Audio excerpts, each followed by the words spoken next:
Frozen in Time: Unlocking the Secrets of the Franklin Expedition. This book, written by Owen Beatty and John Geiger and originally published in 1987, discusses the events that occurred during the Franklin Expedition of 1845 to 1848. Owen Beatty, an associate professor of anthropology at the University of Alberta, was the director and principal investigator of the Franklin Project. John Geiger, educated at the University of Alberta, graduated in history. Currently a writer for the Edmonton Journal, he was awarded the Edward Dunlop Award of Excellence in 1984 for his coverage of the scientific investigations into the fate of the Franklin expedition. As Owen Beatty was the lead scientist during the search, the two authors not only provide further personal insight into the tragedy, but are able to, in significantly detailed ways, illustrate and discuss their own findings. Later on, the book focuses on the forensic testing and scientific work on the bodies of found seamen, led by Sir John Franklin.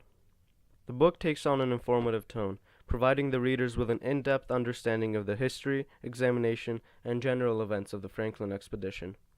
This can be supported by the fact that rather than having a specific argument about the topic, the authors chose to take a more educational approach while writing the book. For example, near the beginning of the book, there is almost a full page dedicated to just what foods the sailors were provided with to take on their expedition, including 61,987 kilograms of flour, 16,749 liters of liquor, 909 liters of wine for the sick, and so on. Owen Beatty, being the principal investigator of the Franklin Project, means that the readers are able to get first-hand information about his findings. This is illustrated by the in-depth description of Seaman John Hartnell's body, found by Beatty's team. His features were tightly framed by a cap, a shroud drawn up under his red-bearded chin, and the contours of melting ice on either side. This book is aimed at those intrigued by these sort of expeditions and are interested about learning the purpose of such missions. It may also interest high school students, especially those learning about the expedition in a history course, as it provides descriptions and facts from first-hand experience of Owen Beatty. I chose to make a video for my presentation, as I felt it would be an overall better experience for the audience. I believe these sort of presentations are generally the most organized, as the audience will be viewing the necessary information at the right times, along with my explanation in the background, similar to how a guided tour would be like. There is no way of knowing the full details of Franklin's voyage.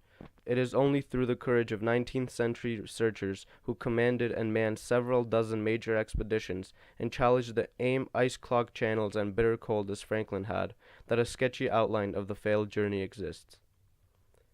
Rear Admiral Sir John Franklin, British Royal Navy officer and explorer of the Arctic, was the commander of the failed Franklin expedition of 1845 to 1848.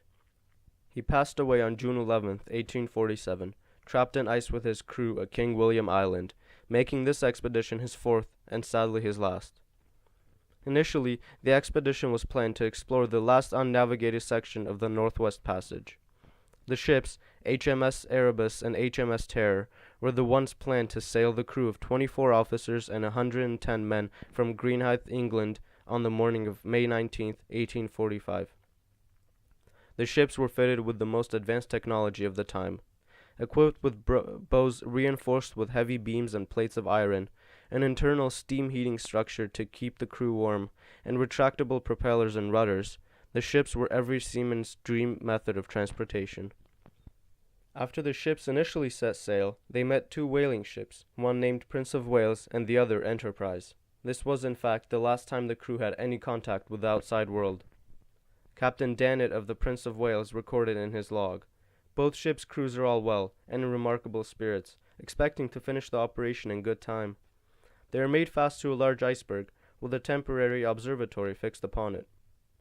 Captain Martin of Enterprise was invited to dine aboard the Erebus with his crew, but shifting winds set the ships apart.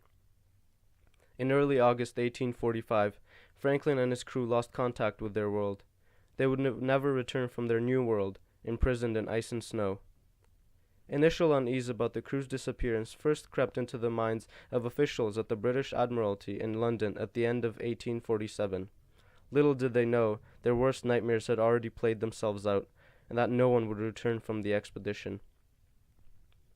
In April of 1850, rewards of 20,000 and 10,000 pounds were to be offered to any party or parties of any country who shall render efficient assistance to the crews of the Discovery ships under the command of Sir John Franklin.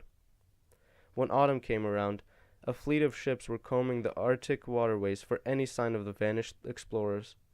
The British Admiralty even sent an additional 3 expeditions, consisting of a total of 8 ships, into the Arctic. Fast forward to spring of 1851, the search vessels sent out 28 sledging parties in hopes of tracing the expedition. But search after search, they all failed to unveil anything new. 9 years after Franklin initially set sail on his voyage of discovery, it became obvious that regardless of anything else that could be attempted to solve the mystery, nothing could save Franklin and his men. Although this was the case, interest in the Franklin search remained high in Britain. Because of this, Jane Griffin, wife of Franklin, purchased a steam yacht with the help of donations and placed it under the command of Captain McClintock. 2 years after the ship set sail, the crew established a winter base near Bellot Strait. From there, the crew split up, one eventually discovering a lifeboat containing the skeletons of some of Franklin's crew. Many search expeditions took place for years to continue after. There was one in 1864, 1869, 1878, all the way until 1981, when the senior investigator and co-author of the book, Owen Beatty, left his cramped office to investigate the Franklin expedition for the first time. He and his team discovered the graves of some of the crew, including that of John Tarrington. The discoveries they made in 1982 supported the claims of Captain McClintock. They found that the lifeboat, pointing directly at the next northerly point of land, was so because Franklin's crew was pulling it back towards the deserted ships, possibly for more supplies. In total, the remains of between 6 and 14 individuals were located in the area of the lifeboat. Shockingly, however, the most interesting discovery made at the lifeboat were not the bones of the dead crew, but an artifact. The artifact was the complete sole of a boot, with 3 large screws driven from the inside out. Upon further examination, it was obvious that this was done in order to provide more grip on the ice and snow. This in turn secured the theory of the lifeboat being hauled back over ice. In the next 2 years, the research team carried on with the exhumation, autopsies, and overall examinations of the bones and other several body parts discovered on the trip. With the summer of 1984 nearing the end, Beatty had hoped of uncovering all 3 of the Franklin expedition grave sites on the island, but, worried about the weather and drained by the tiring process of the exhumation of John Tarrington, he began to think of the laboratory work that awaited him back in Edmonton. The crew ended up returning on August 26 of that year. Following the exhumation of the body, it was found that essentially, John Tarrington's body was that of a mummy. Additionally, it was one of, if not the most well-preserved ever discovered. Following these series of events, the rest of the book is dedicated to discussing the detailed examination of the bodies, illustrated by the quote, "The frozen brain tissue obscured the X-ray image, meaning they'd have to X-ray back again after further thawing." The Franklin expedition has been an important subject of scientists, historians, writers, and even singers.